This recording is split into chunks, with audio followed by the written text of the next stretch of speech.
the Isle of Man. 22 minutes to 3, and we're talking about plastics generally on the programme this afternoon. And one of our guests is Richard MacNee from 3 Pieces of Plastic. And we were talking at the start of the show, Richard, about how this came about because you were generally frustrated by the amount of plastic that you saw when you were out and about. What sort of things do you typically see discarded?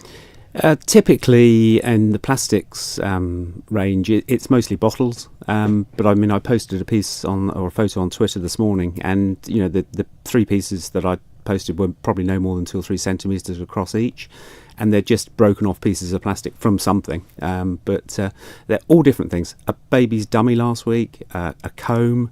There's so many single-use plastic things that you find round and about.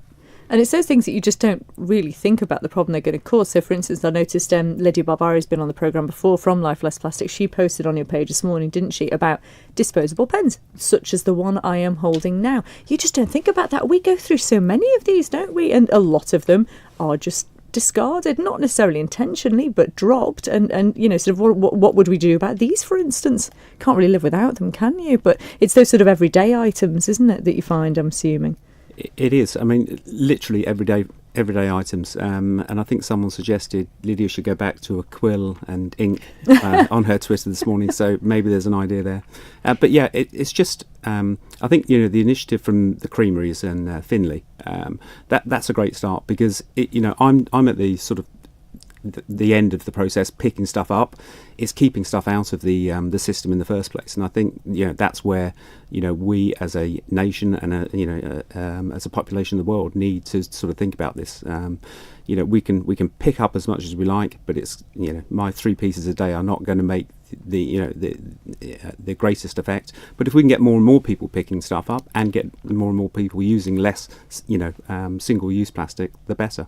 There are some unlikely offenders, though, aren't there? Things like cigarette butts. I didn't realise that they had plastic in them. Yeah, not only the plastic, but the toxins that are in them as well. That they're also polluting the land. So things as simple as that everyday item that many people use, just discarded, and people don't even think of it as a piece of plastic, but it is. But you've taken what you've been finding and this project really and sort of turned it into a bit of a movement, haven't you, really, by using social media? And you've got quite a few people that have come on board with this now, haven't they?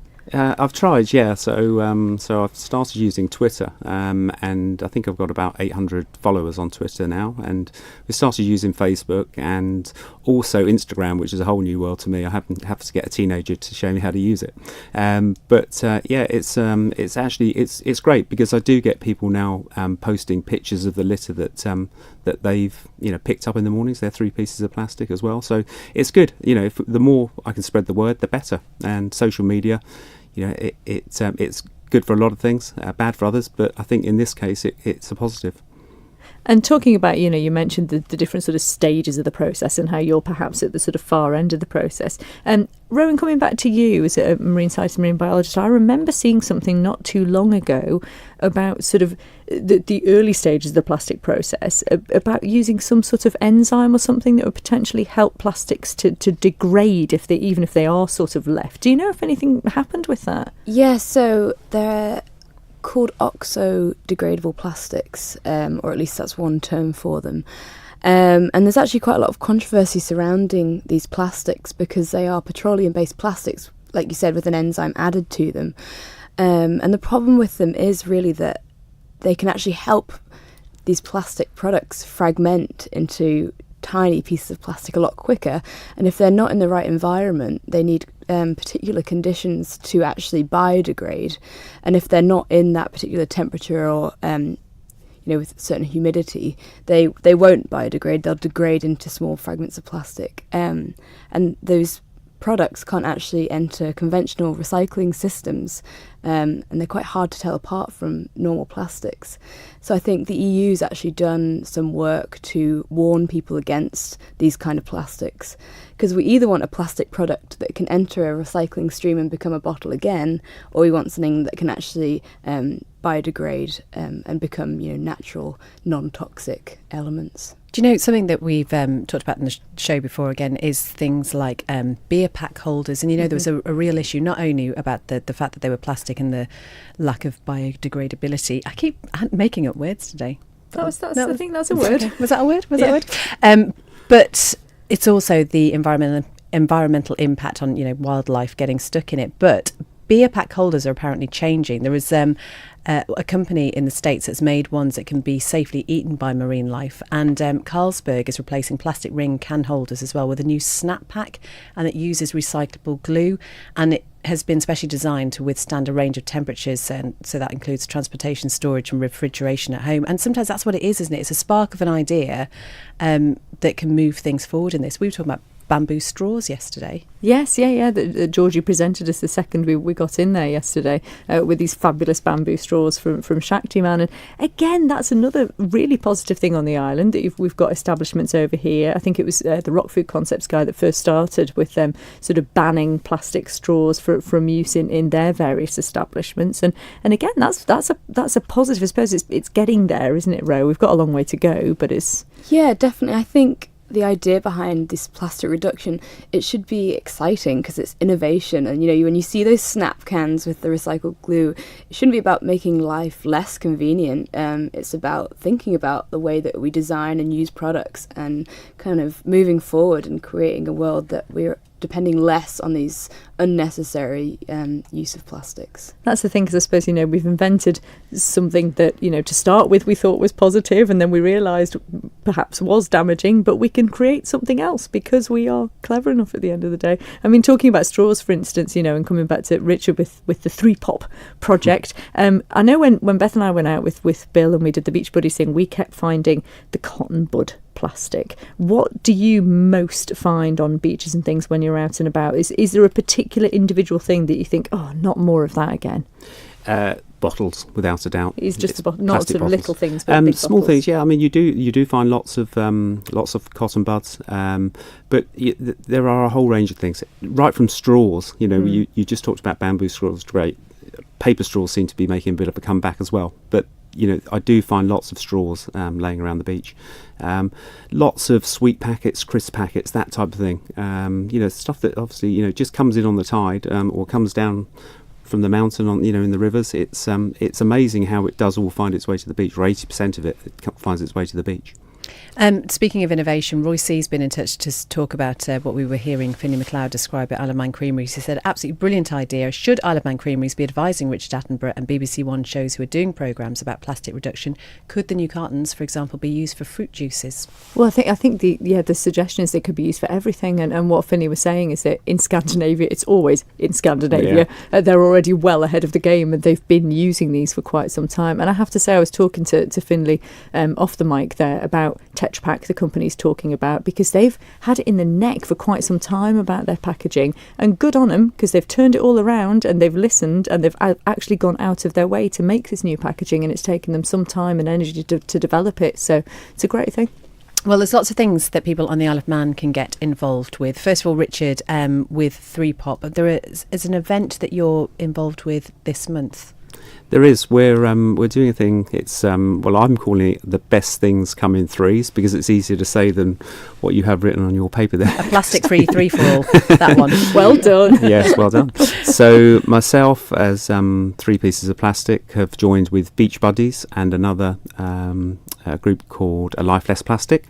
So that's the 3 of us, and we're doing 3 weeks of picking up 3 pieces of plastic each, and it culminates on the 30th of September in 3 weeks' time, with 3 beaches being cleaned in association with Beach Buddies.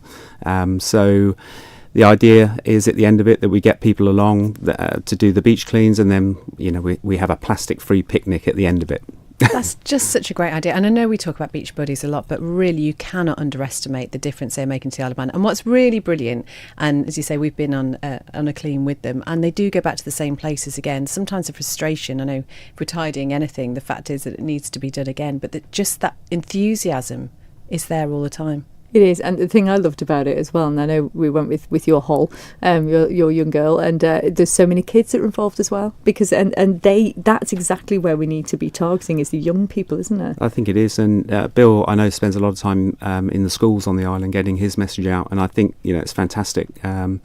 and I've coordinated an event or two with him as well, we do get lots of kids turn up, and I have some kids following me on Twitter that that I call one of them the local eco warrior. He's only a 7-year-old, and he's the son of one of my Twitter followers, and he does lots of stuff around his school and around his village, to pick up plastic and other initiatives.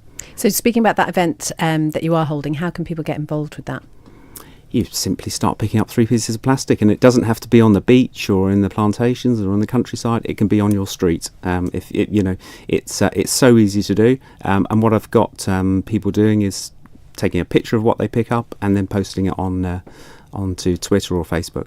I should say, speaking of pictures of plastic, I've posted today's picture of 3 pieces of plastic from the Twitter feed on our Facebook, and someone said, "What's that a picture of?" Well, it's a picture of 3 pieces of plastic. I wonder whether they thought maybe one of them was an ice lolly. The orange piece does look a little bit like an ice lolly, maybe. If you want to think of it that way, Beth, then you crack on. Okay. Speaking of events, Rowan, you've got an interesting event coming up with Joe Ruxton as well. Tell us about that. Yes, so the Department of Environment, Food and Agriculture are organising it, and it's an evening to sort of celebrate action against plastic pollution. And we've got a series of talks from people who are on the island, and Joe Ruxton, who's the producer of A Life Less Plastic. She's coming over for a few days. So it's going to be an evening of talks to celebrate people who are actually taking action. And that's on the 24th of September, Monday, 6:30 to 9:30 at Ballacameen Studio Theatre. And also, I believe you are going to be restarting as well the Sustain Our Seas group. Tell us a bit about that and what's going to be happening. Yeah, so Sustain Our Seas is my environmental group, and it kind of aims to connect science, society with creative expression. So we try and do projects that kind of promote marine conservation and those issues in a different light. So we're going to be putting on some art exhibitions and doing some other exciting projects. So yeah, if anybody wants to get involved and always keen to collaborate with people, get in touch.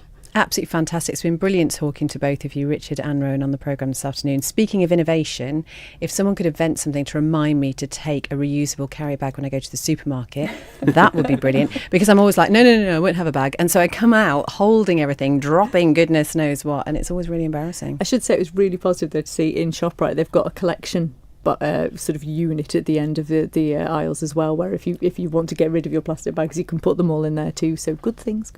Let's just remind people where they can find you. 3 pieces of plastic, first of all, Richard. Well, I've made it really simple because I'm a simple person.